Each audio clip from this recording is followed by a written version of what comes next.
Greetings everyone and welcome to the lesson.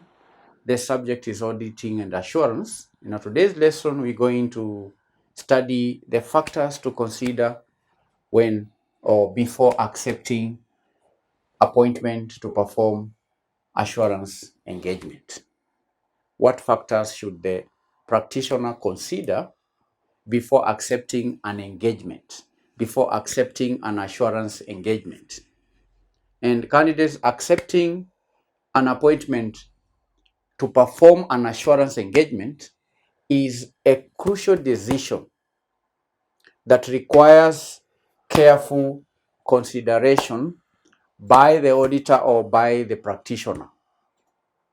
And such a decision is guided by professional standards and ethical considerations in order to ensure the quality and credibility of the engagement. So what are the factors that the practitioner ought to consider before accepting engagement? The first thing the practitioner ought to do is to understand the engagement. Understand the engagement. If you are approached by a company to act as an auditor for that company, before you accept the engagement, first of all, you need to make some effort to understand the engagement. And in understanding the engagement, the practitioner should consider the subject matter. Should consider the subject matter. Clearly define the subject matter to evaluate. Are you to evaluate or to audit the financial statements, or are you to audit the interim financial statements, or are you to carry out a compliance audit? Is it a performance audit? And what is the subject matter? In understanding the engagement, the practitioner also ought to understand the suitable criteria. The suitable criteria. Identify the appropriate standards or benchmarks for assessment. Then, of course, you have the intended users. The intended users. Who are the intended users? Determine the primary users of the assurance report. The assurance report. Then there is objectives. This will help you understand the engagement. What are the objectives? Understand the specific objectives of the engagement and the level of assurance expected.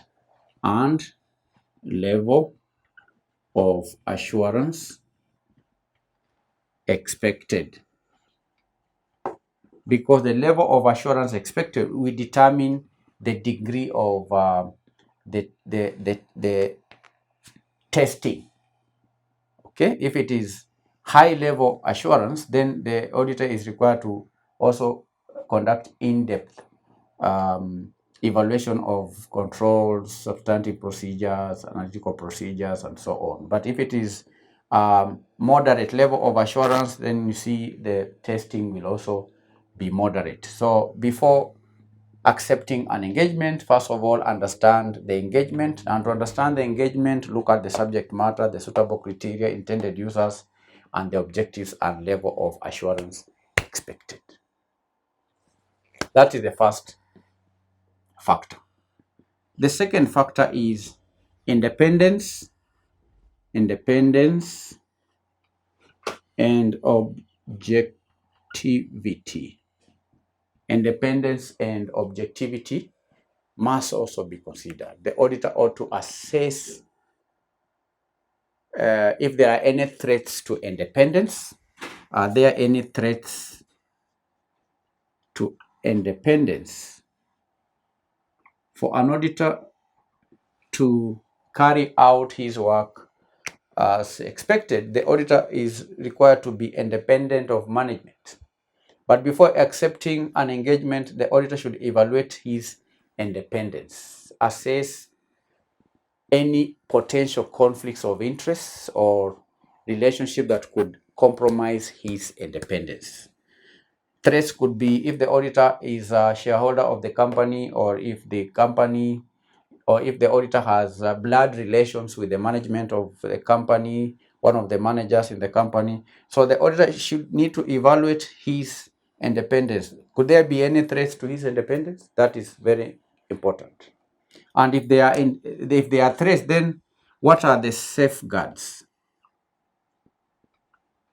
Okay, sometimes there could be threats to independence, but if there are proper safeguards in place, then that cannot hinder an auditor's independence or objectivity. The auditor is required, in case of any threats, to implement safeguards to mitigate any identified threats and ensure objectivity throughout the engagement. The third factor is competence.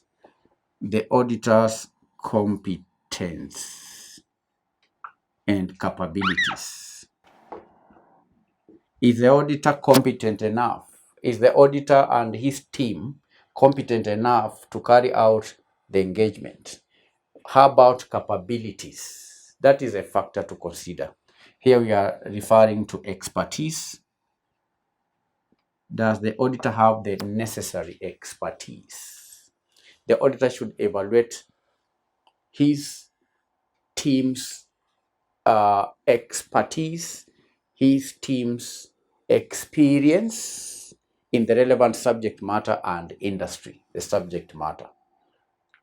After understanding the subject matter, then he need to check his capabilities and competence. What is the expertise? When we are talking about capabilities, we are referring to resources. Capabilities are just resources. Does the auditor have the necessary resources? The auditor should ensure sufficient resources are available to complete the engagement effectively and within the agreed time frame. Resources. There is also, in relation to capabilities, technical. The technical knowledge. Technical knowledge. Depending on the subject matter, the auditor should evaluate his team's technical knowledge. Okay?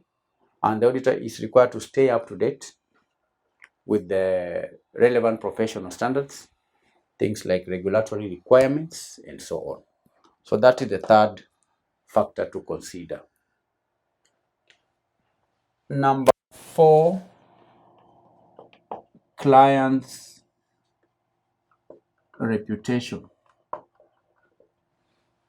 When approached for any assurance engagement, the professional is required to also evaluate the client's reputation and integrity. Reputation and integrity is very critical.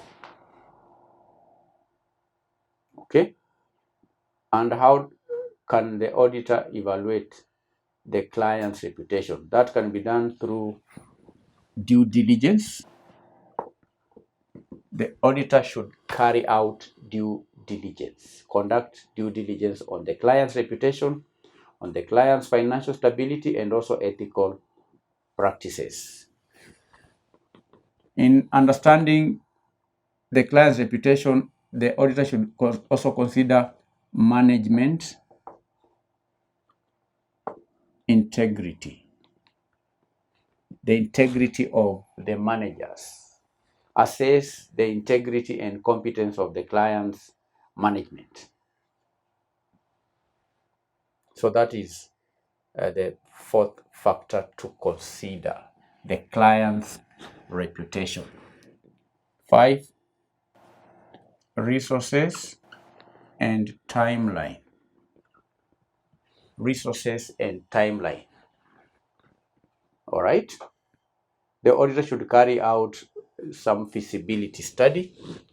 Feasibility. Determine if the engagement can be completed within the agreed time frame and the budget resource. That's the budget and the time frame. Feasibility. Feasibility. Agreed time and the budget. In analyzing the resource, there is also the question of staffing. Staffing. The auditor should ensure adequate staffing with the necessary skills and experience. We also have technology. Technology. That means utilizing appropriate technology and tools to enhance efficiency and effectiveness. These are things that the auditor should put into consideration before accepting appointment to perform assurance engagement. Then we should not forget the legal and regulatory considerations. Legal and regulatory considerations. Legal and regulatory considerations. Here we are referring to issues to do with compliance. Compliance. The auditor should ensure compliance with relevant laws, regulations, professional standards, and so on. Then we also have engagement. The engagement letter. Before accepting appointment to perform assurance engagement, the auditor is required to write or prepare an engagement letter that clearly defines the scope, responsibilities, and terms of the engagement. So these are just some of the factors that the auditor ought to consider before accepting appointment to perform assurance engagement. One, we've said understand the client. Number two, independence and objectivity. Number three, competence and capabilities.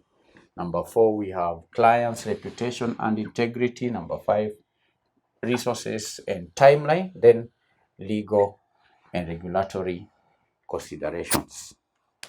Assignment.